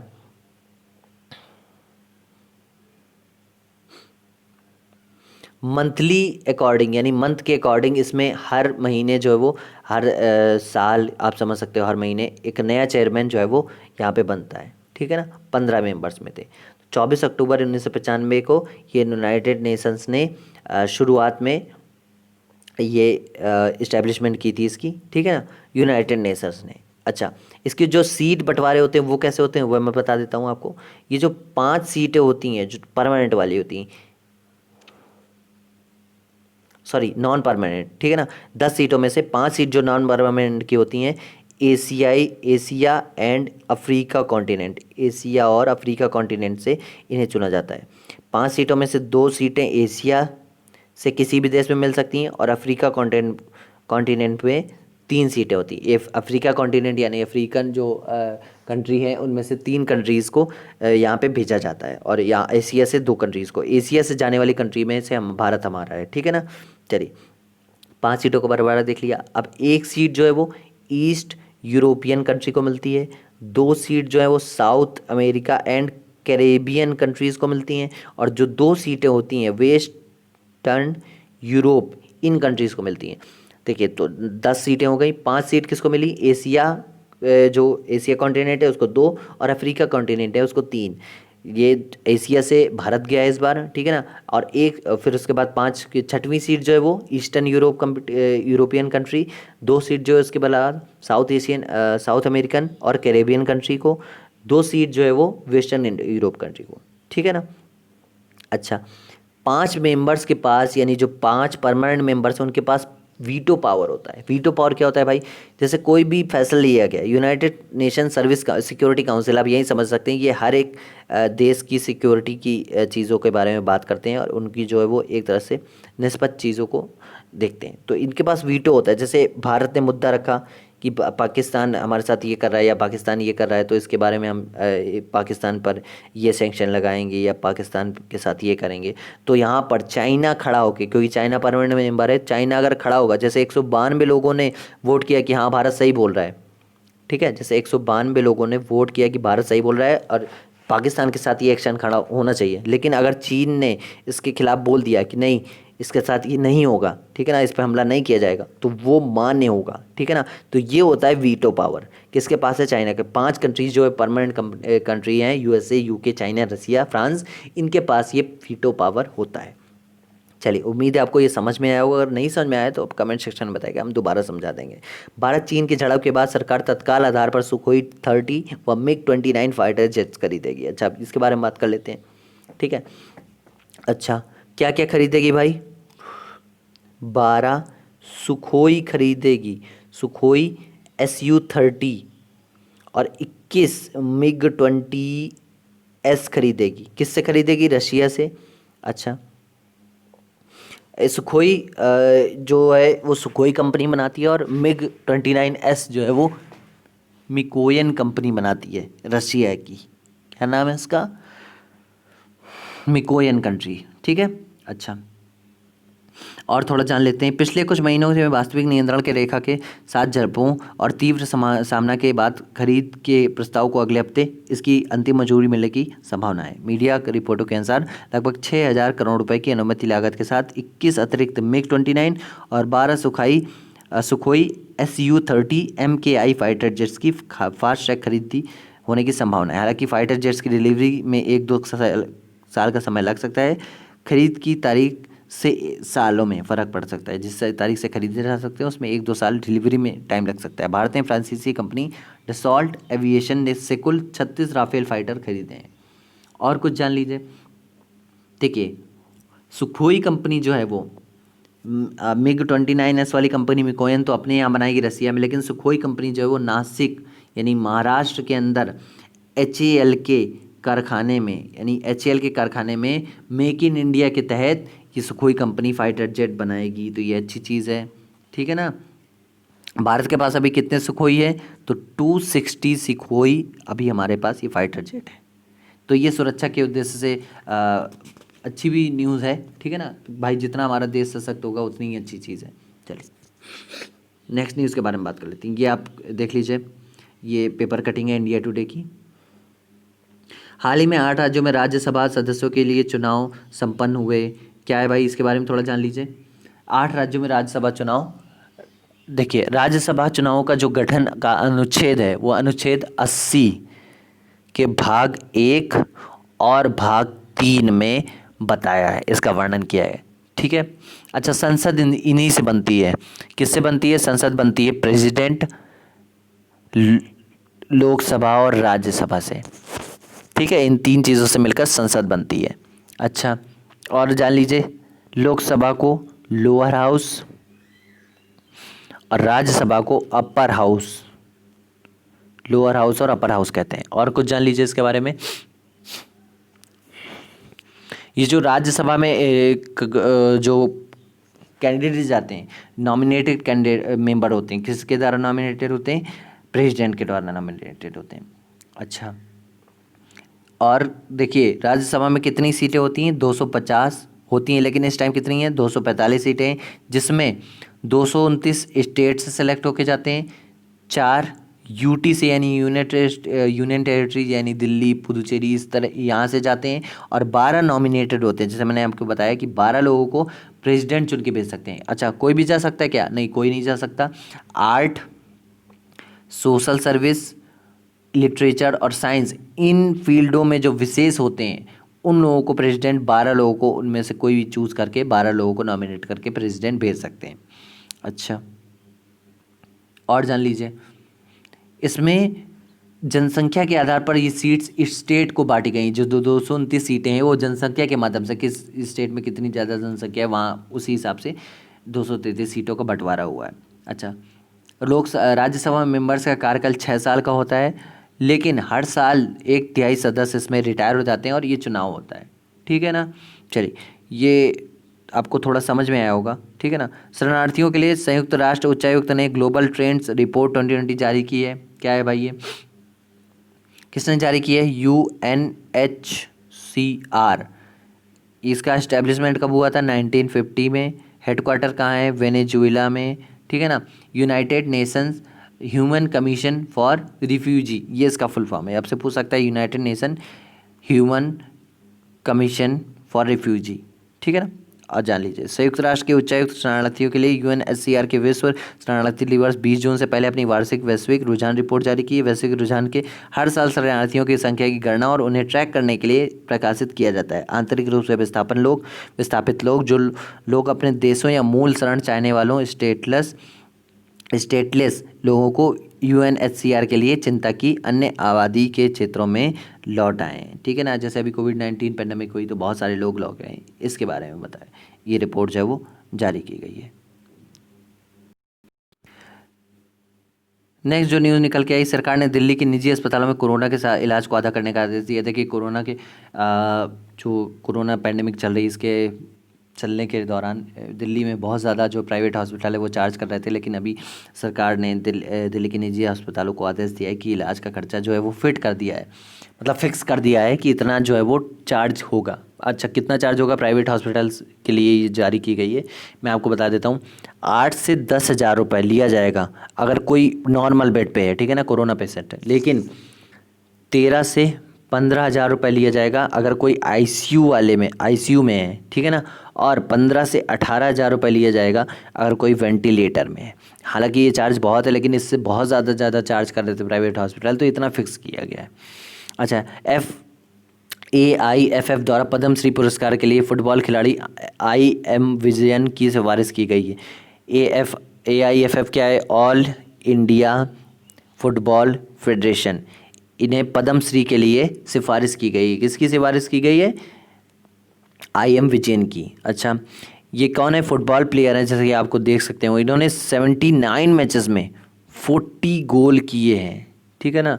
तो इनके लिए इस पुरस्कार की सिफारिश हुई है। देखिए, भारत में सर्वोच्च पुरस्कारों में भारत रत्न, उसके बाद पद्म विभूषण, उसके बाद पद्म भूषण, फिर उसके बाद पद्मश्री, ये ऐसे इनको रखा जाता है अवार्ड्स को, ठीक है ना। तो इनकी सिफारिश के लिए इन्हें किसकी सिफारिश की गई है? पद्मश्री की सिफारिश, मतलब पद्मश्री पुरस्कार के लिए इनकी सिफारिश की गई है। कौन है ये? IM विजयन है। कौन है? फुटबॉल प्लेयर है। हाल ही में कर्नाटक राज्य ने मुखौटा मास्क दिवस मनाया। देखिए, कोविड-19 पेंडेमिक के लिए बहुत ज़्यादा लोगों को अवेयर किया जा रहा है, बहुत ज़्यादा लोग अवेयर नहीं हैं, तो इनको अवेयर किया जा रहा है ताकि ये ज़्यादा प्रॉब्लम ना क्रिएट हो और बहुत ज़्यादा ये महामारी बढ़े ना। तो इसी के चलते कर्नाटक जो राज्य सरकार है उसने मुखौटा दिवस यानी मास्क दिवस मनाया था। अच्छा, मैंने बहुत आपको बहुत चीज़ें बताई, जैसे MP गवर्नमेंट ने अभी कुछ दिन पहले चरण पादुका योजना चलाई थी। ऐसी बहुत सारी योजनाएं जो चलाते हैं, ठीक है ना, राज्य सरकारें अलग अलग जाती। चलिए, ये आज की वीडियो यहीं तक थी। अभी मैं आपको कुछ इंपॉर्टेंट डेज, जैसा कि मैं आपको बताता हूँ। इंपॉर्टेंट डेज में वर्ल्ड रिफ्यूजी डे 20 जून को था, और 21 जून अंतर्राष्ट्रीय योग दिवस, यानी आज 21 जून यानी अंतर्राष्ट्रीय योग दिवस है, ठीक है ना। मैं आगे आपको बताऊँगा, यानी आगे जो वीडियोज़ आएंगी उसमें मैं आपको बताता रहूँगा कि क्या क्या इंपॉर्टेंट है और कैसे कैसे आपको पढ़ना है। चलिए, इम्पॉर्टेंट स्टेट में आपको उड़ीसा आज बताऊंगा। उड़ीसा की capital Bhubaneswar. Governor Ganeshi Lal, chief minister Naveen Patnaik. Lok Sabha seat 21, Rajya Sabha seat 10, legislative assembly 147, national park Bhitarkanika और सिमलीपाल। हिंदी में देख लेते हैं। उड़ीसा, राजधानी भुवनेश्वर, राज्यपाल गणेशी लाल, मुख्यमंत्री नवीन पटनायक। लोकसभा सीट 21, विधानसभा 147, राज्यसभा सीटें 10 हैं। राष्ट्रीय उद्यान भीतरकनिका और सिमलीपाल। राज्यसभा सीटें मैंने आपको बताई कि अलग अलग स्टेट में जनसंख्या वाइज ये बांटी जाती हैं, तो 10 सीटें मिली हैं उड़ीसा को। चलिए ये वीडियो यहीं तक था। अगर आपने हमारा टेलीग्राम चैनल जो है वो ज्वाइन नहीं किया है तो टेलीग्राम चैनल तुरंत जाकर ज्वाइन कर लीजिए। और टेलीग्राम चैनल ज्वाइन करेंगे तो आपको बहुत सारी जो है वो डेली क्विज और डेली की जितने भी आर्टिकल्स इंपॉर्टेंट होते हैं वो मैं आपको वहाँ पर प्रोवाइड करवाता रहूँगा। चलिए ये वीडियो देखने के लिए आपका बहुत बहुत थैंक यू। और अभी तक अगर आपने हमारा टेलीग्राम चैनल ज्वाइन नहीं किया तो आप जैसे जाके ज्वाइन कर लीजिए और इसी के साथ वीडियो को लाइक करिए, शेयर करिए और अपने फैमिली एंड फ्रेंड्स के साथ शेयर कर दीजिए। Thank you so much.